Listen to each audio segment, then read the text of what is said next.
కాలానుగుణంగా సంవత్సరం పొడవునా కూరగాయలు పండించే రైతులు ఆర్థికంగా నిలదొక్కుకోగలుగుతున్నారు. అలా ఏడాది పొడవునా సాగుకు అనుకూలమైన కూరగాయ పంటల్లో బెండ ఒకటి. మిగతా కూరగాయల్లో ధరల హెచ్చుతగ్గులు ఉన్నా స్థిరమైన ఆదాయాన్నిచ్చే పంటగా బెండ రైతుల ఆదరణ పొందుతోంది. ప్రస్తుతం వేసవిలో బెండ సాగు చేసే రైతులు అధిక దిగుబడిని పొందాలంటే ఎలాంటి యాజమాన్యం చేపట్టాలో ఇప్పుడు చూద్దాం.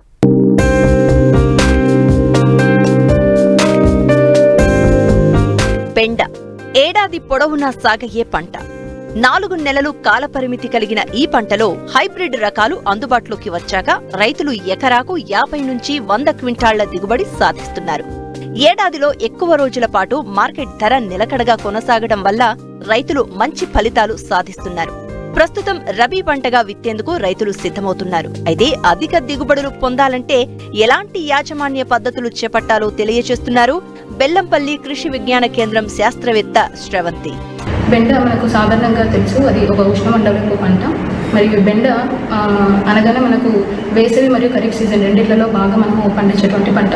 అయితే ఈ బెండలో మనం సాధారణంగా ఎదుర్కొన్నటువంటి సమస్య గింజలు సరిగ్గా మొలకెత్తకపోవడం, మరియు సస్యరక్షణలో చూసినట్లయితే పల్లాకు తెగులు సమస్య ఎక్కువగా ఉండడం, మరియు షూట్ అండ్ ఫ్రూట్ బోరర్ అంటే మొగ మరియు కాయతొలి చిక్కులు సమస్యలు ఎక్కువగా ఉండడం వలన రైతులు నష్టాన్ని చవిచూస్తున్నారు. పల్లాకు తెగులు సమస్యను తట్టుకునేటువంటి మంచి రకాలను మనం ఎన్నుకోవాలి. మనకు మార్కెట్లో ఆల్రెడీ రిలీజ్ అయినటువంటి పూసా సవాని, అర్కా అనామిక వంటి రకాలు అందుబాటులో ఉన్నాయి. ఇవే కాకుండా వివిధ రకాల ప్రైవేట్ హైబ్రిడ్స్ కూడా మనకు అందుబాటులో ఉన్నాయి. ఇలాంటి అందులో కూడా మంచి రకాన్ని ఎన్నుకోవాలి. తర్వాత మనం మొదటిగా గుర్తుంచుకోవాల్సింది, బెండలో మనకి ఎక్కువగా విత్తన మొలక శాతం అనేది సరిగ్గా ఉండదు. దానికి మనం ఎలాంటి జాగ్రత్తలు పాటించాలంటే, విత్తనాన్ని ముందుగా మనము ఒక రోజు ముందు అంటే 24 గంటల ముందు నీటిలో నానబెట్టుకోవాలి. లేదా ఒక 45 డిగ్రీల సెంటీగ్రేడ్ ఉన్నటువంటి హాట్ వాటర్లో మనం 1.5 గంటల పాటు ఈ విత్తనాన్ని మనము నానబెట్టుకోవాలి. ఈ రెండిట్లలో ఏదో ఒక పద్ధతిని పాటించినట్లయితే మనకు విత్తన మొలక శాతం అనేది బాగా ఉంటుంది. ఇదే కాకుండా విత్తన శుద్ధి కూడా మనం చేసుకోవాలి. బెండకు 1 కిలో విత్తనానికి ఇమిడాక్లోప్రిడ్ పొడి మందును 5 గ్రాములు కిలో విత్తనానికి కలుపుకొని మనము పట్టించినట్లయితే విత్తన శుద్ధి చేసుకోవచ్చు. వినీలను తయారు చేసుకునేటప్పుడు 4 నుంచి 5 సార్లు మనము దుక్కిని మంచిగా దున్నుకోవాలి. ఈ దున్నుకునేటప్పుడు ఆఖరి దుక్కులో మనము 8 నుంచి 10 టన్నుల వరకు పశువుల పేడను వేసుకోవాలి. తర్వాత 1 ఎకరానికి అంటే 125 కిలోల భాస్వరం ఇచ్చేటువంటి భాస్వరాన్ని ఎస్ఎస్పి సింగిల్ సూపర్ ఫాస్ఫేట్ను, మరియు అదేవిధంగా 104 కిలోల యూరియాను ఆఖరి దుక్కులో వేసుకోవాలి. యూరియాని వేసుకునేటప్పుడు ఒకేసారి కాకుండా 3 పాలలో వేసుకోవాలి. అంటే 104 కిలోల యూరియాలో ఒక సగం మనం ఆఖరి దుక్కులో వేసుకుని మిగతా సగాన్ని 30 రోజులకు ఒకసారి, తర్వాత 45 రోజులకు ఒకసారి మనము వేసుకోవాలి. దీనితో పాటుగా ఆఖరి దుక్కులో మనము 33 కిలోల పొటాష్ని కూడా ఆఖరి దుక్కులో వేసుకోవాలి. ఈ విధంగా ఎరువుల్ని మనము ఆఖరి దుక్కులో వేసుకొని పొలాన్ని తయారు చేసుకోవాలి. అదేవిధంగా మళ్ళీ విత్తనాన్ని విత్తుకునేటప్పుడు కూడా మనకు 2 పద్ధతులు ఉంటాయి. వేసవిలో అయితే మనము మామూలుగా సాళ్ళలో వేసుకుంటాము. అదేవిధంగా వర్షాకాలంలో అయితే బోధల పద్ధతిని పాటిస్తాము. ఈ బోధల పద్ధతిని పాటించడం వల్ల డ్రిప్ ఇరిగేషన్కి కూడా మనకు చాలా అనుకూలంగా ఉంటుంది. అదేవిధంగా విత్తనాల మధ్య స్పేసింగ్ అంటే దూరాన్ని కూడా మనము వేసవి కాలంలో ఒక రకంగా, వర్షాకాలంలో ఒక రకంగా ఉంటుంది. వేసవిలో మనకు మొక్కలు తక్కువ హైట్ పెరుగుతాయి, అంటే తక్కువ ఎత్తులో పెరుగుతాయి కాబట్టి మొక్కలను దగ్గర పెట్టుకుంటాము. అంటే దాదాపు 45 సెంటీమీటర్లు మొక్కల మధ్య దూరం, మొక్కల వరుసల మధ్య దూరం, మరియు 15 నుంచి 20 సెంటీమీటర్లు మొక్కల మధ్య దూరాన్ని మనం పాటిస్తాం. ఈ విధంగా పాటించడం వల్ల దాదాపు మనకు 44,000 వరకు మొక్కలు మనకు ఎకరానికి పడతాయి. అదేవిధంగా మనకు వానాకాలంలో అయితే 60 సెంటీమీటర్లు వరుసల మధ్య మరియు 30 సెంటీమీటర్లు మొక్కల మధ్య దూరాన్ని మనం స్పేసింగ్ని మనం ఫాలో అవుతాం. ఈ విధంగా ఫాలో అవడం వల్ల దాదాపు మనకు 22,000 మొక్కల వరకు మనకు పడతాయి. అదేవిధంగా విత్తిన తర్వాత వెంటనే మనము నీటి తడిని గింజలకు అందించాలి. ఈ విధంగా 4 నుంచి 5 రోజులకు ఒకసారి నీటి తడిని మనము అందించాలి. ఇటీవలి కాలంలో వాణిజ్య పంటల కంటే కూరగాయల సాగే రైతులకు లాభదాయకంగా మారింది. ముఖ్యంగా బెండ వంటి కూరగాయ పంటలకు మార్కెట్ ఒడిదుడుకులు తక్కువ. అందుకే చాలా వరకు రైతులు వర్షాకాలంతో పాటు వేసవిలో కూడా బెండను విత్తుతూ ఉంటారు. అయితే ఈ పంటలో సకాలంలో కలుపు నివారించడమే కాకుండా చీడపీడలను ఎప్పటికప్పుడు గమనిస్తూ తగిన సస్యరక్షణ చర్యలు చేపట్టినట్లయితే బెండ సాగులో ఎకరాకు 5 నుంచి 8 టన్నుల దిగుబడిని తీయవచ్చని రైతులకు వివరాలు తెలియజేస్తున్నారు శాస్త్రవేత్త. విత్తనాలు విత్తిన తర్వాత వెంటనే మనము పెండిమిథాలిన్ 1.2 లీటర్స్ ఒక 200 లీటర్ల నీటికి కలుపుకొని మనము పిచికారీ చేసుకోవాలి. ఈ విధంగా పిచికారీ చేసుకోవడం వలన మనకు వచ్చేటువంటి కలుపు సమస్యలు అనేవి తగ్గుతాయి. మనం బెండి మిత్రలని స్ప్రే చేసేటప్పుడు నేల తడిగా ఉండే విధంగా మనము జాగ్రత్త పట్టించాలి. ఒక నేల తడిగా ఉండనట్లయితే మందు మనకు పనిచేయదు. ఈ విధంగా తడిగా ఉండే విధంగా మనం చూసుకోవాలి. అదేవిధంగా మళ్ళీ 45 రోజుల తర్వాత ఒకసారి మనము కలుపు కూడా మాన్యువల్గా మనము కలుపు అనేది తీయించాలి. దీని తర్వాత మనకు బెండ సామాన్యంగా 100 రోజుల పంట అంటే 90 నుంచి 100 రోజుల వరకు మనకు పంటకాలం ఉంటుంది. విత్తిన తర్వాత దాదాపు 45 రోజుల నుంచి 60 రోజులలో మనకు ఈ పూత అనేది స్టార్ట్ అవుతుంది. ఈ పూత స్టార్ట్ అయినటువంటి 4 నుంచి 6 రోజుల్లోనే మనకు బెండకాయలు తెంపడానికి అనుకూలంగా ఉంటాయి. ఒకవేళ 7వ రోజున కనుక మనము ఈ బెండకాయలను తెంపినట్లయితే దాంట్లో కొంచెం పీచు పదార్థం అంటే ఫైబర్ ఫార్మేషన్ జరిగి బెండకాయల యొక్క క్వాలిటీ అనేది తగ్గుతుంది. అందువల్ల ముఖ్యంగా గుర్తుంచుకోవాల్సింది ఏంటంటే పువ్వు పూసిన 4 నుంచి 6 రోజులలోనే మనం ఈ ఖాత అనేది తెంపుకోవాలి. అదేవిధంగా మనకు సస్యరక్షణలో భాగంగా మొవ్వ మరియు కాయతొలుచు పురుగు అంటే ఫ్రూట్ అండ్ షుగర్ బోరర్ సమస్య కూడా ఎక్కువగా ఉంటుంది. మనం విత్తినటువంటి 30 రోజుల్లోనే మనకు ఈ సమస్య అనేది కనబడుతూ ఉంటుంది. ఈ విధంగా సమస్య కనబడినప్పుడు మనము తగినటువంటి రసాయనిక పద్ధతులలో భాగంగా ఇమిడాక్లోప్రిడ్ పిచికారీ చేసుకోవచ్చు. లేదంటే లైట్ ట్రాప్స్ ఎకరానికి ఒక 12 చొప్పున కూడా మనం అమర్చుకోవచ్చు. ఇదే విధంగా వీటితో పాటుగా మనకు రసం పీల్చు పురుగుల సమస్య కూడా ఎక్కువగా ఉంటుంది. రసం పీల్చు పురుగుల సమస్య నుండి కాపాడుకోవడానికి సాధారణంగా ఇమిడాక్లోప్రిడ్ స్ప్రే చేసుకోవాలి. లేదంటే మనము త్రిప్స్ సమస్య అంటే పచ్చ పురుగుల సమస్య ఎక్కువగా ఉన్నట్లయితే మనము ఫిబ్రోనిల్ 2 ml లీటర్ నీటి కలుపుకొని పిచికారీ చేసుకోవాలి. అదేవిధంగా తెల్లదోమ వల్ల మనకి పల్లాకు సమస్య అనేది వస్తుంది. సో తెల్లదోమల్ని నివారించినట్లయితే మనకు పల్లాకు తెగులు యొక్క ఉధృతి కూడా తగ్గుతుంది. కాబట్టి మనము తెల్లదోమ నివారణకు మనకు ఎసిఫేట్ 1.5 grams లీటర్ నీటికి కలుపుకొని మనము పిచికారీ చేసుకున్నట్లయితే పల్లాకు తెగుల సమస్య మరియు తెల్లదోమల సమస్య కూడా మనకు నివారించబడుతుంది. ఈ విధంగా పాటించడం వల్ల మనకు దాదాపుగా 3 నుంచి 4 టన్నుల వరకు దిగుబడి అనేది రైతులకు వస్తుంది.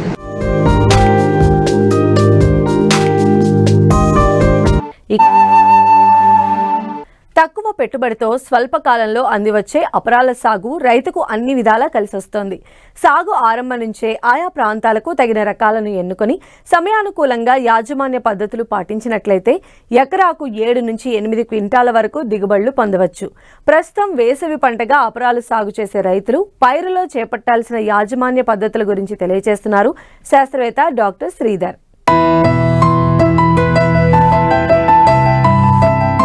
మన దేశం అపరాల ఉత్పత్తిలో ప్రపంచంలోనే మొదటి స్థానంలో ఉన్నప్పటికీ అంతకన్నా ఎక్కువ స్థాయిలో పప్పు ధాన్యాల వినియోగం ఉంది. దీనివల్ల గత కొన్ని సంవత్సరాలుగా దేశంలో డిమాండ్ సరఫరా మధ్య వ్యత్యాసం పెరుగుతూ వచ్చింది. కానీ దేశీయ అవసరాలు తీర్చడానికి విదేశీ దిగుమతులపై ఆధారపడడం తప్పకపోవడం వల్ల ఎంతో విలువైన విదేశీ మారకద్రవ్య నిల్వలు నష్టపోవడం జరుగుతూ ఉంది. అందుకని దేశీయంగానే ఉత్పత్తిని పెంచి వాణిజ్యపరంగానే కాకుండా ఆహార భద్రతను, ముఖ్యంగా పోషకాహార భద్రతను పాటించాల్సిన అవసరం ఎంతో ఉంది. నీటి వసతి ఉన్న రైతాంగం ప్రస్తుతం వేసవి పంటగా మినుము, పెసర పంటల సాగుకు సిద్ధమవుతున్నారు.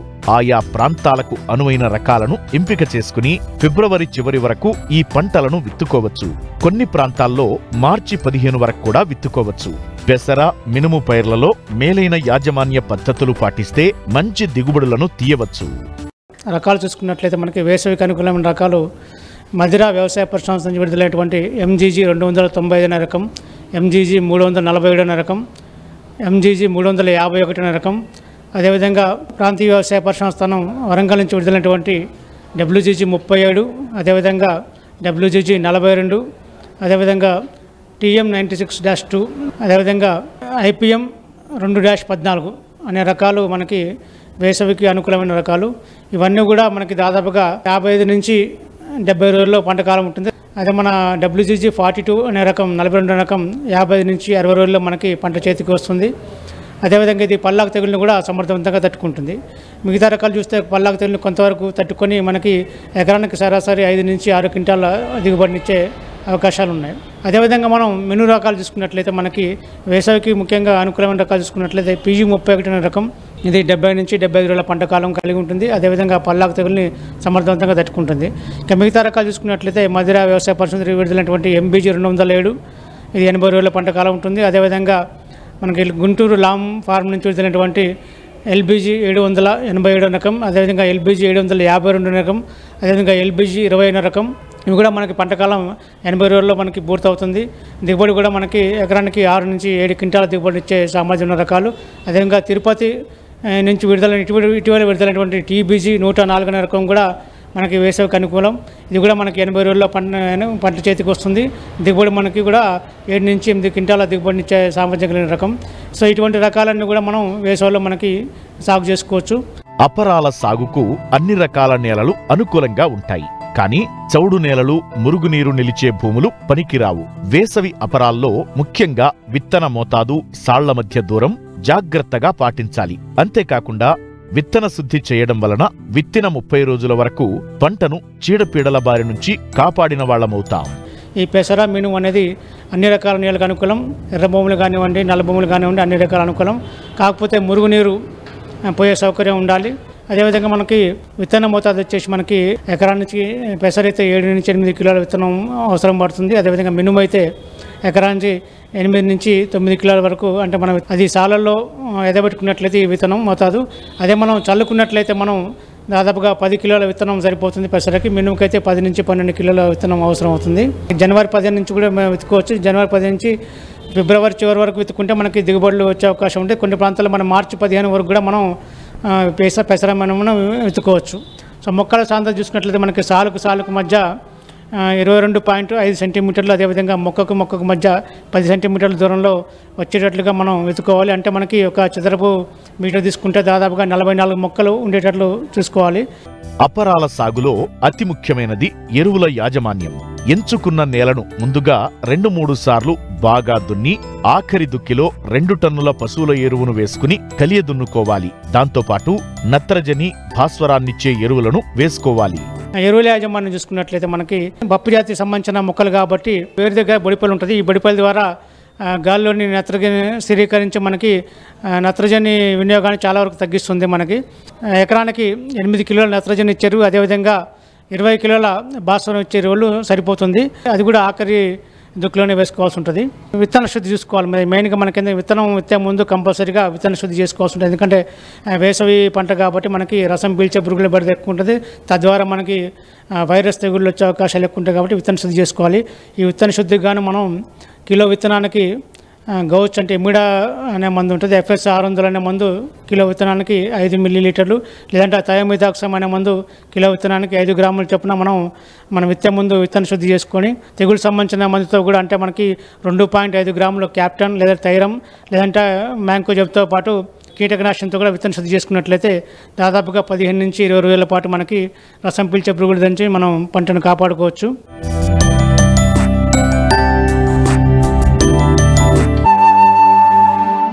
నీటి వసతి ఉన్న రైతాంగం వేసవి పంటగా నువ్వు సాగు చేపట్టి మంచి ఫలితాలు సాధించవచ్చు. ఈ కాలంలో సమస్యలు తక్కువగా ఉండి దిగుబడులు ఆశాజనకంగా ఉంటాయి. అయితే రైతు సరైన సమయంలో విత్తడం, సమయానుకూలంగా చేపట్టే యాజమాన్యం, సస్యరక్షణ పద్ధతులపైనే నువ్వు దిగుబడి ఆధారపడి ఉంటుంది. వేసవి నువ్వు సాగులో రైతాంగం పాటించాల్సిన మెలకువల గురించి తెలియజేస్తున్నారు కరీంనగర్ జిల్లా జమ్మికుంట కృషి విజ్ఞాన కేంద్రం శాస్త్రవేత్త డాక్టర్ మహేష్.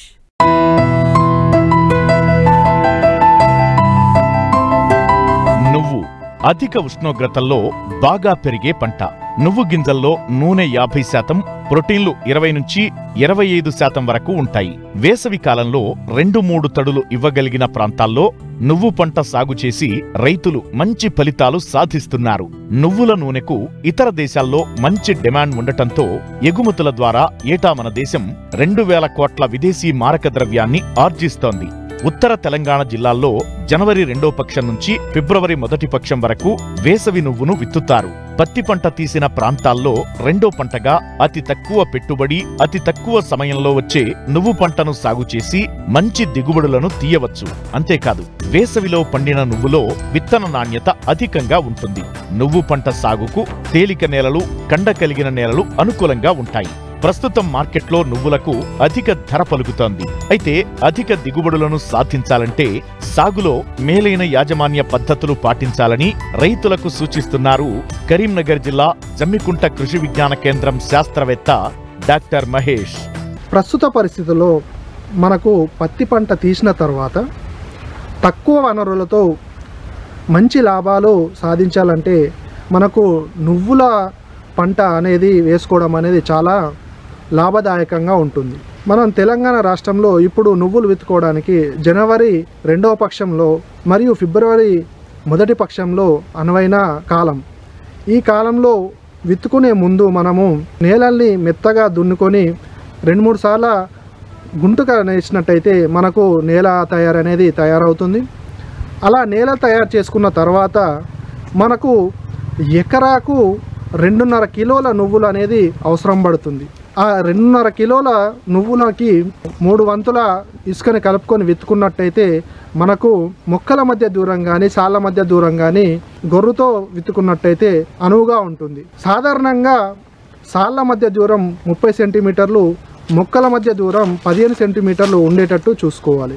ఈ విత్తుకున్న తర్వాత మనకు ఈ చీడపీడల యాజమాన్యంకైతే నివారించుకోవడానికి మాంకోజేబ్ 3 గ్రాములు కిలో విత్తనానికి కలుపుకొని విత్తన శుద్ధి చేసుకున్నట్టయితే మనకు రోగాలు అనేవి రాకుండా ఉంటాయి.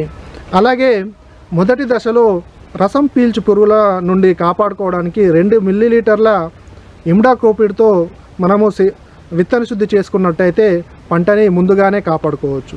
దీంట్లో మనము ఎరువుల యాజమాన్యం గమనించినట్టయితే మనకు ఎకరాకి 16 కిలోల నత్రజని, 8 కిలోల పొటాషు, 8 కిలోల భాస్వరం అవసరం పడుతుంది.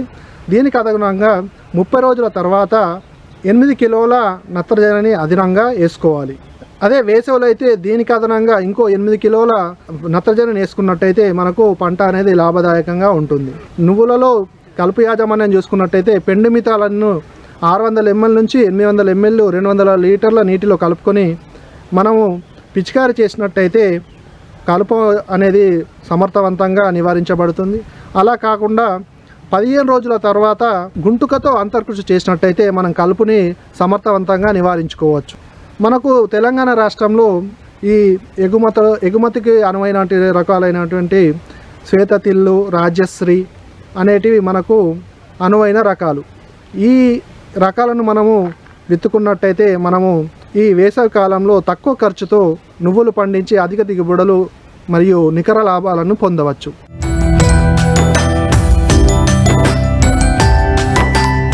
కూరగాయ పంటల్లో పురుగుల బెడద కారణంగా తీవ్రంగా పంట నష్టం వాటిల్లుతుంది. పెద్ద మొత్తంలో పెట్టుబడులు పెట్టి సాగు చేసినప్పటికీ వాతావరణ మార్పుల కారణంగా పురుగులు ఆశించడంతో రైతులకు నష్టాలు తప్పడం లేదు. ముఖ్యంగా మిరప, టమాటా, వంగ లాంటి కూరగాయ పంటల్లో పొగాకు లద్దె పురుగు, కాండం తొలిచే పురుగు, కాయ తొలిచే పురుగుల బెడద అధికమైంది. వీటి నివారణకు ఎలాంటి సస్యరక్షణ చర్యలు చేపట్టాలో ఇప్పుడు చూద్దాం.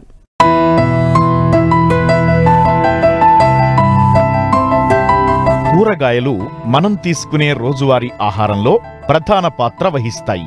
కూరగాయల పంటలు పండించడం ద్వారా రైతులకు తక్కువ సమయంలో మంచి దిగుబడి, ఆదాయం వస్తుంది.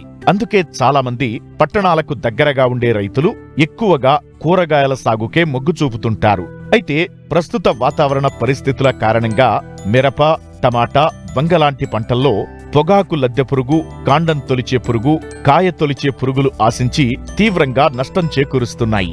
వీటి నివారణకు అధిక డబ్బులు వెచ్చించి పురుగు మందులు పిచికారీ చేసినా ఫలితం లేకుండా పోతోందని రైతులు వాపోతున్నారు. ప్రస్తుతం పంటలకు ఆశించే పురుగులు, వాటి నివారణకు ఎలాంటి సమగ్ర సస్యరక్షణ చర్యలు చేపట్టాలో తెలియజేస్తున్నారు కరీంనగర్ జిల్లా జమ్మికుంట కృషి విజ్ఞాన కేంద్రం సీనియర్ శాస్త్రవేత్త శ్రీనివాసరెడ్డి. కూరగాయ పంటలు కనుక చూసినట్లయితే ఇప్పుడు మనకు ఎక్కువగా టమాటా కానీ, లేదంటే వంకాయ కానీ, మిరప కానీ వీటిలలో కూడా ఎక్కడ చూసినా కానీ దాదాపు ఈ యొక్క పొగాకు లద్దె పురుగు యొక్క లేదంటే కాండం తొలిచే పురుగు మరియు కాయ తొలిచే పురుగు కూడా మనకు వంగలో కనుక చూసినట్లయితే దీని యొక్క బెడద అనేది ఎక్కువగా ఉండడం జరుగుతుంది. వీటిని నివారించుకోవడానికి రైతు సోదరులందరూ కూడా మనకు కూరగాయ పంటలలో కంపల్సరీ ఈ యొక్క లింగాకర్షక బుట్టలను పెట్టుకోవాలి. ఎకరానికి దాదాపుగా లేదంటే 20 గుంటలకు కానీ 4 నుంచి 5 వరకు కనుక లింగాకర్షక బుట్టలను కనుక పెట్టినట్టయితే వాటి యొక్క రెక్కల పురుగులు అందులో పడి దాదాపుగా వాటి ఉధృతిని మనం సగం వరకు కూడా తగ్గించుకునే అవకాశం ఉన్నది. కాబట్టి రైతు సోదరులందరూ కూడా ప్రతి ఒక్కరూ ఈ యొక్క కూరగాయ పంటలలో లింగాకర్షక బుట్టలను కంపల్సరీ పెట్టుకోవాలి.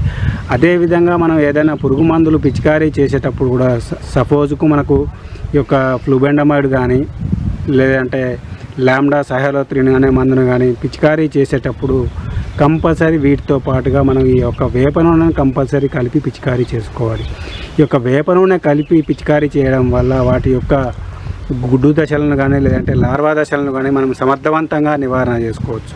అదేవిధంగా మనం మిరప తోటలో కనుక చూసినట్టయితే ఈ మధ్యకాలంలో ఎక్కువగా ఈ యొక్క రసం పీల్చే పురుగులు లేదంటే టమాటాలో కూడా ఈ యొక్క తెల్లదోమ కానీ పచ్చదోమ కానీ ఎక్కువగా గమనించడం జరుగుతుంది. కాబట్టి ఈ యొక్క తెల్లదోమ కానీ పచ్చదోమ కానీ వీటిని గమనించినప్పుడు రైతు సోదరులందరూ కూడా మొదటగా ఈ యొక్క థయోమిథాగ్జామ్ కానీ లేదంటే ఎస్టామిప్రిడ్ అనే మందును కానీ 0.2 గ్రాములు లీటర్ నీటి కనుక కలిపి పిచికారీ చేసుకున్నట్లయితే ఈ యొక్క తెల్లదోమను కానీ పచ్చదోమను కానీ మనం సమర్థవంతంగా నివారణ చేసుకోవచ్చు.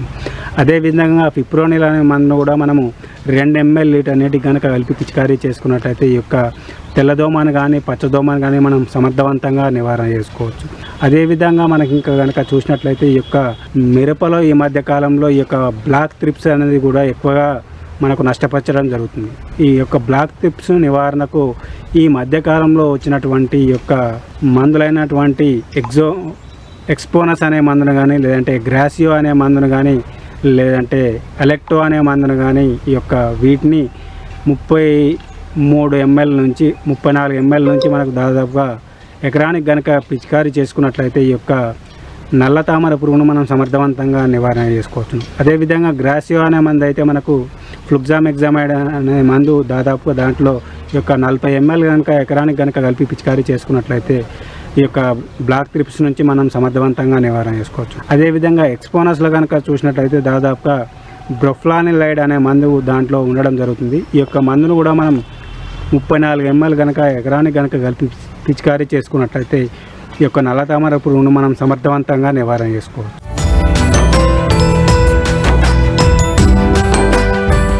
మరిన్ని ఆసక్తికరమైన విశేషాలతో ప్రతిభా బయోటెక్ సమర్పించు సమర్పిస్తున్న వారు పర్ఫెక్ట్ మరియు కోరమండల్ వారి స్పెషాలిటీ న్యూట్రియంట్స్ మట్టి మనిషి కార్యక్రమంలో మళ్ళీ కలుసుకుందాం.